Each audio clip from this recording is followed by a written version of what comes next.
Okay, so why are we doing a different meetup? Why are we doing robotics software in particular? There's some other robotics meetups.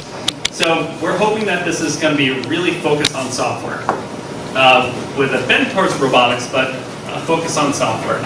So we're going to be less interested in actuator design or those types of things. It's really algorithms, methodologies for developing software for robotics. So that's going to be the focus of this meetup, and we're going to have many different talks in those areas. So one of the things that we're also going to be looking for going forward, we're going to be looking for other hosting locations. We're probably going to have a hosting event at iRobot, and I've been talking with a friend over at Rethink. We're probably going to have something over there at some point, and we have some contacts over at Kiva, so we're going to find other locations too. If any of you guys are interested in giving a presentation or interested in a specific topic in robotics, please let me know, or one of the other team members from iRobot know, and we'll try to coordinate something. We also have some ideas of some professors over at MIT that we might bring in for some presentations. So for today, we actually have two presentations.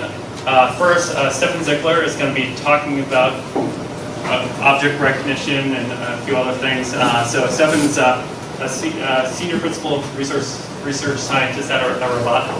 Close enough. And the second talk, Jake Chevron, he's going to be talking about some work that he's done with underwater robots, which is really cool stuff. And he's a technical director at iRobot. So with that, I'll hand it off to Stefan, and we can kick things off.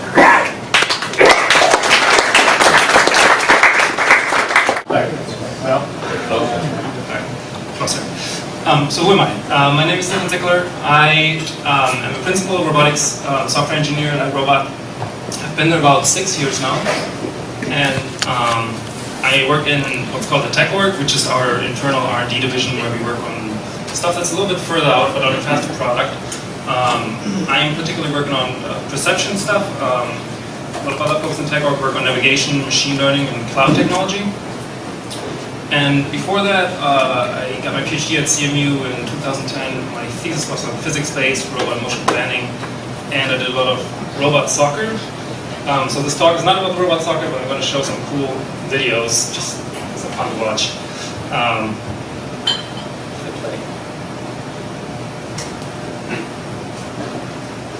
So that's the kind of stuff that I got my degree on. We built these little paint can-sized robots. There's a camera overhead that sees them all, and they're all autonomous. And they can actually get some pretty good T-play going there.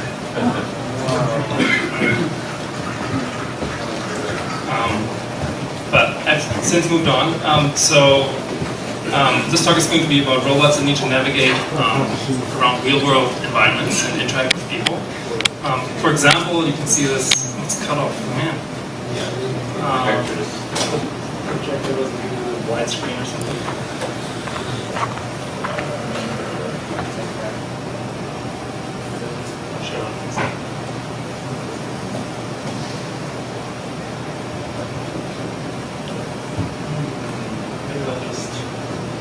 We're going to say it's a little setting. It looks like it's not synced up. Yeah, it's not synced. Yeah, it's a projector.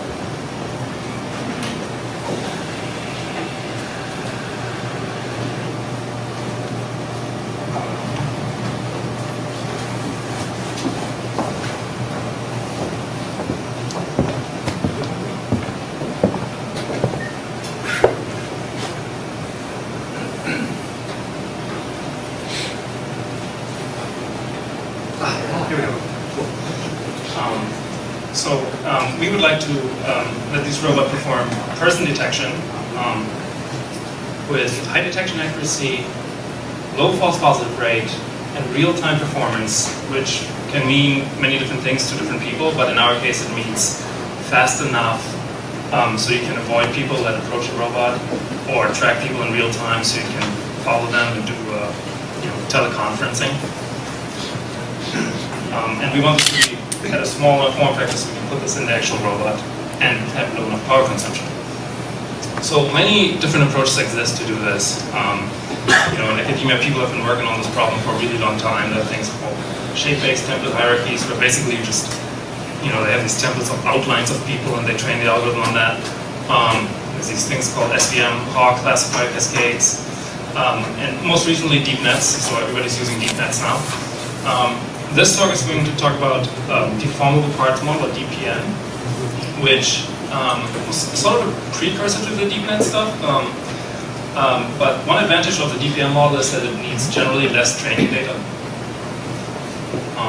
And the way this works is, you have your annotated data, so you have a whole bunch of images of people, and some poor soul goes around and annotates all the bounding boxes. And then you have negative training data, so data without people. And you feed all of this into the algorithm, and it churns for a week, and it comes out with a model that's called the deformable parts model, where you have something called a root filter that sort of represents the rough shape of a person, and then more finely grained part filters that are probabilistically modeled in relation to the root filter. So, and it trains automatically what these parts should be, right? It doesn't necessarily correspond to a physical part like an arm or anything like that, but it comes up with a probabilistically most useful representation. So then, to actually use this kind of model, during actual processing, you get the input image and you then scale that up at different resolutions because you want to detect objects of different sizes. And you then compute what's called a feature space. So basically, you slide these 8x8 windows across the image and you compute the gradient for each of those cells to get a histogram. So, in this cell, there's been that many gradients of that orientation and that orientation. And you do that for the entire image at all scales. So once you have that, that's sort of your representation, that's the space that you're processing. And you can then convolve that with your parts and your roots, which convolution just really is a matrix multiplication. And you do that across, again, all scales for all the part and the root filters. So there's a whole lot of computation happening here, right? And it can all be parallelized. So how does color play in this? Color? Yeah, factor. So the histogram is actually computed just over RGB separately, and you just take the max, so you just take the strongest gradient for this model.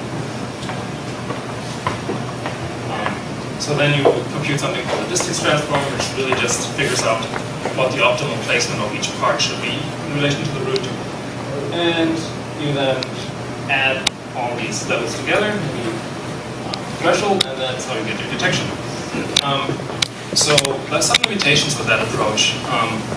Because it only uses RGB images, it can get confused, right? Like the robot can't tell the difference between the poster on a wall with a person on it and an actual person. Right? It will look the same to the algorithm. So it's confused by texture.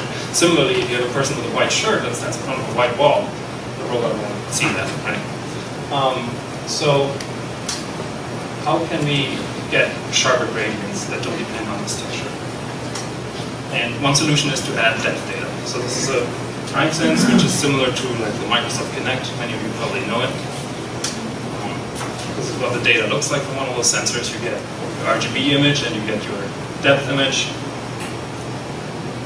And then the question is, if you have both of those images, how do you incorporate them together to get a power-based detector? So one approach would be you just treat depth as another channel. And like I just said, usually you take RGB, you take the max gradient out of those. So you just add depth to that and take a max gradient across all four. But that's bad because the intensity and depth images actually don't really live in the same space, right? It's not clear that an RGB value is comparable to a depth value. And you throw away correlation between RGB and depth. And if you just pick the max, your classifier is not going to know whether this max came from RGB or from depth. So a different approach would be to train two detectors, right? You train one on RGB and one on depth. So you know, you have RGB hog and your depth hog, and you have two classifiers, and then you have to do some kind of fusion. It's still tricky because your classifiers still don't really pick up on the correlations between RGB and depth. And with this fusion, yeah, you're combining the two detections, but you're also combining each of the detector's worst qualities, each of the false positives, right?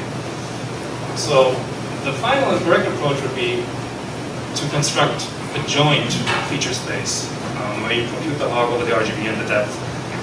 You know, a large double feature vector, you feed that into a single classifier and you get results. And that's much better because now your classifier can figure out any correlations that are in that data. So that's what we did. We came up with this feature descriptor that's called a double hog. That's really just a joint RGB depth descriptor. And you know, there's some mathematical details here how it's constructed. Basically, you have a histogram of contrasensitive gradients, which means the direction of the gradient is preserved, and insensitive, where you don't care whether the gradient is this way or that way. It doesn't matter.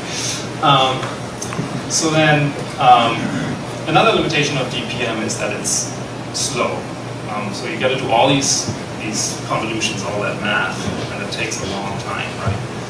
So several seconds on a traditional CPU. So we ported this whole thing on the GPU, right, where you now have get a much higher performance per watt. And you have like 192 cores on that thing. So we wrote the whole pipeline in CUDA. You know, all the steps, including the resizing and the convolutions. And those are the algorithms. They're in the paper, if you really care. Feel free.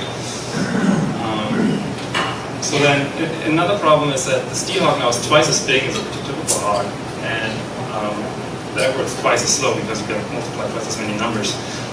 So there's a trick that you can do in statistics that's called principal component analysis, where you take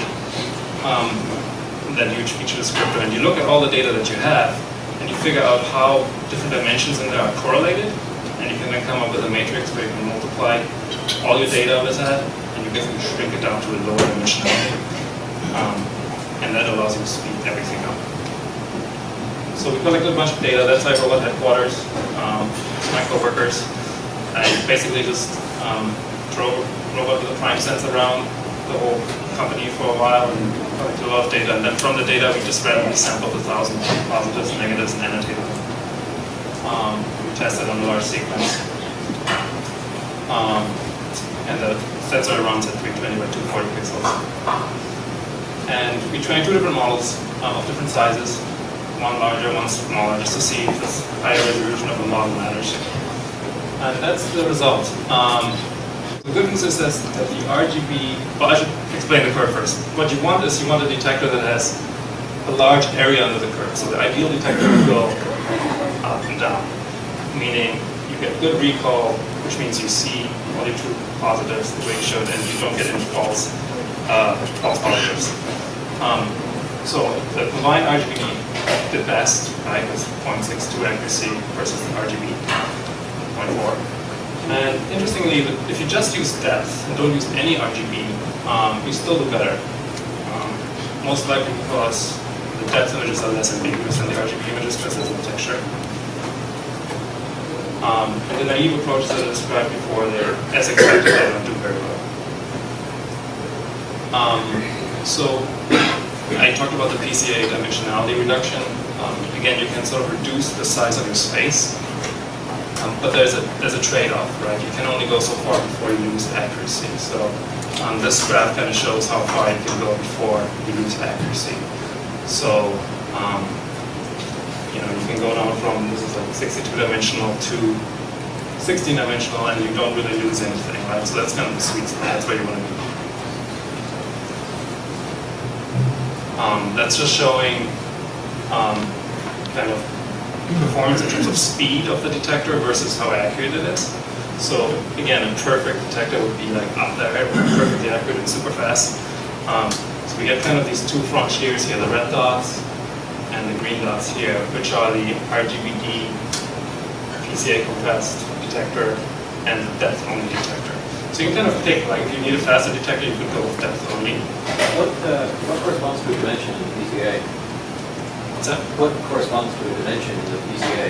Oh, it's the, at the slide at the beginning, the log descriptor. So each dimension is one of those gradient bits in this number.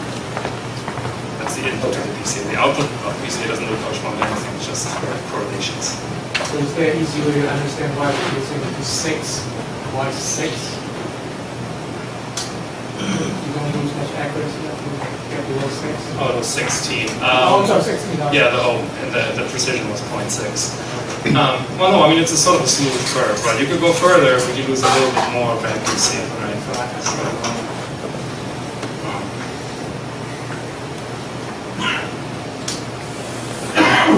So, and this was sort of a baseline. This is what OpenCV, it has a built-in person detector that uses something called CPU hog cascade. So the accuracy on that is much poorer.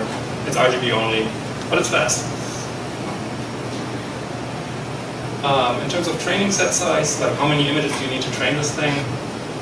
We don't really need much more than 1,000, which is great compared to like some of the deep training methods that are out there where you need millions of images, right? So, and the reason for this is because this doesn't train the actual representation by using these hog features. They're engineered by hand, and versus deep learning where you have all these layers where you train them automatically, but you need a lot of data to do that. In terms of power usage, we use this NVIDIA dev kit. It has 192 cores, less than 10 watts, and it ran at 5 Hz. If you put this on a regular computer, you can get 35 Hz easily. Overall, compared to CPU implementation, it's a 76x improvement in performance per watt. So this is a video showing this. You can see the dev kit down there running. Some of my coworkers standing over there.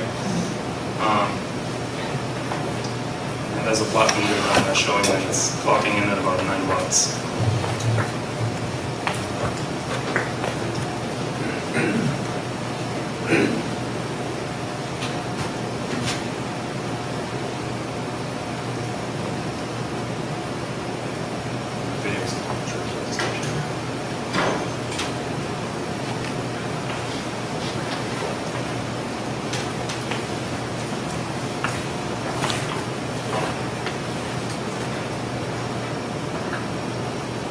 Usually the video plays in real time. I don't know why it's not.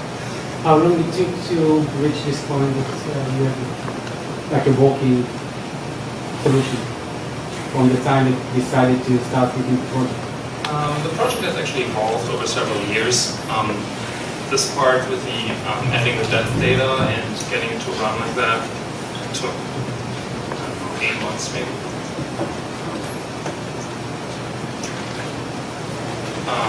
And it works, the model is completely general. It works not just on people, it works on any kind of object class. So we trained it on 20 different classes. You can see cars, people, horses. You train it for cars fall out of the train? It falls out of the train. You specify how many you want so you can scale it to computational complexity, but it finds the optimal locations. Have you created for different orientations for the same object? Yeah, so the detector itself is not orientation invariant, so if you want it to be orientation invariant, you have to kind of rotate your entire training set and make sure that you have enough parts in there to fully represent that. Yeah. Continue with the orientation, it's also about the lighting. This is totally indoor. Pretty much you have the light, source of light from different places. You go outdoor, you're against the sun and the sun is behind you, in front of you. You can get quite the same object and you have totally different detection. Now we used to do sometimes practical like that. We have the problem with happening in the person. How to handle this? So the log descriptor itself is sort of designed, engineered to handle the lighting things because it reduces your RGB image into just gradients, and it has a representation of just gradients where it really doesn't matter if it's from black to white or white to black. Right? So it tries to encode sort of lighting invariant description. You still want a training set that sort of has a variety of different versions of the object. Yeah. Your test data, is that defined as a single human factor, or is it better than human? You're saying the curves that we're doing? So the evaluation, like the one I mean, condition scale. You would get a 1 if it was human performance, right? If it would match the ground truth data, which was human annotated. Yeah, so curious if ground truth is defined as a single human performance. Oh yes, it's well, we had multiple people, but it's only one person per image. If that's what you're asking. The depth data you get from the camera system, can you speak about what that algorithm works? Oh, it's actually not a stereo camera. It's a Kinect-like camera, so it's structured light. It emits. It has an IR emitter. It emits like a pattern, which is like texture, and then equivalent for. Yep. Are you using any type of tracker, or is that just detection? We have a tracker, but this is just purely a detection. Yep. At risk of accusing you of leaving out the good stuff, when you created your joint feature space, did you just use something that sort of took the color to distance visible features of like weather or the world or your camera? Did you, like, when you created your joint feature space between depth and color, did you use a physics one? No, so the hog was actually engineered in academia, and we just kind of took that model, and we literally just used the RGB hog and duplicated it for depth, right? So there was no, the feature wasn't designed based on any kind of physics model. Okay. That's what you asked. Okay. So what about deep learning? So this talk wasn't really about deep learning. But we do have some ongoing projects that use deep learning. So there's a lot of exciting problems in the home robotics space. You want robots that become better navigators, understanding their surroundings, that form sort of a shared system representation with the users.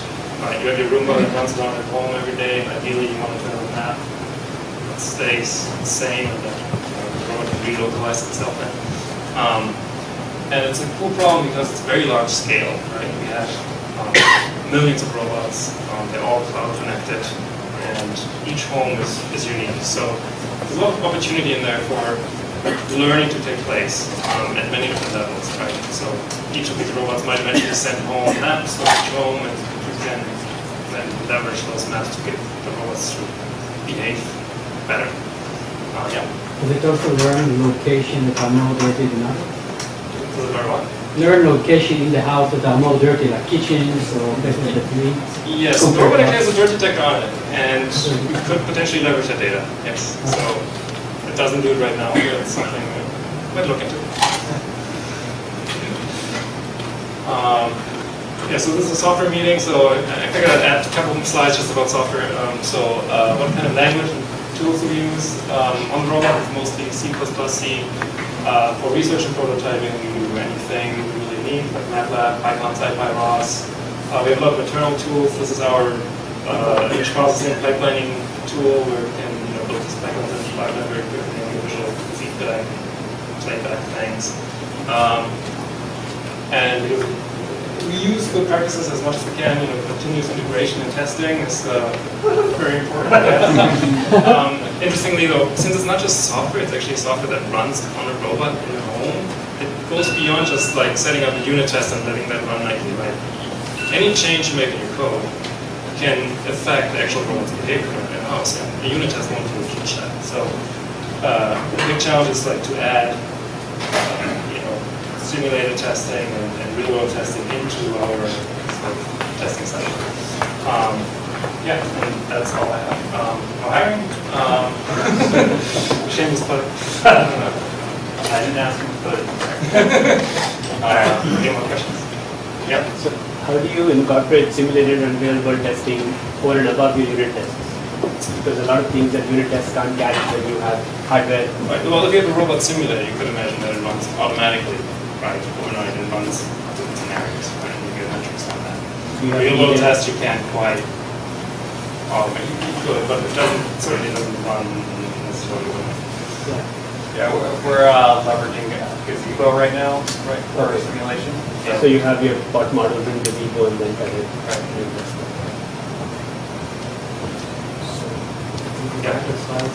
Do you have any kind of IDE that Any what? IDE, Oh, it's mostly up to our developers to choose the tools and editors they want. You know, we don't like to enforce too much on it. There's the Emacs guys and the DI guys and those guys. The DI ones are the best. I have no preference. We have an Emacs DI award on you.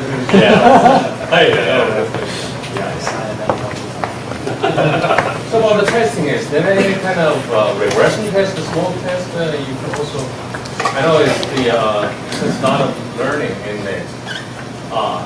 You said beyond unit test, then you have some regression test set up? Yeah, like Mike said, we have a simulated environment where things get simulated. And we do, there's some things that we'll have to do manual testing, some stuff we have automated, and we also have the simulator. Are you just talking about production codes, or are you talking about R&D for now?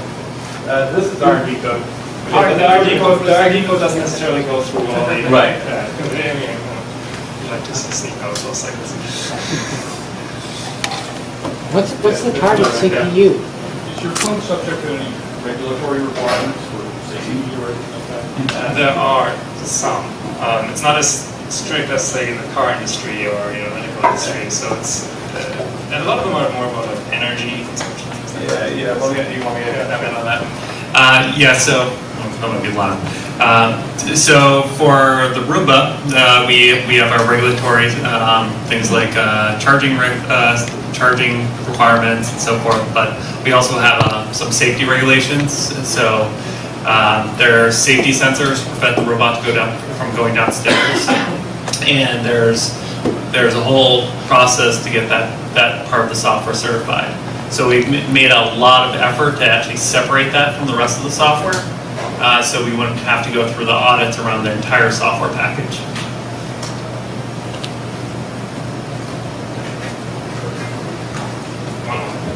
Yes, I have a tracking question. Do you think about using the correlation between frames sometimes when you already identified an object? So not to do the same process for every frame correlation? Yeah, so we do have tracking code that does what you described, right? That tries to match up bounding boxes from previous frame to the current frame and keep things tracked over time using extended common filters and things like that. So yeah, we do that in that form. Yeah. Cool. All right. Thank you, guys.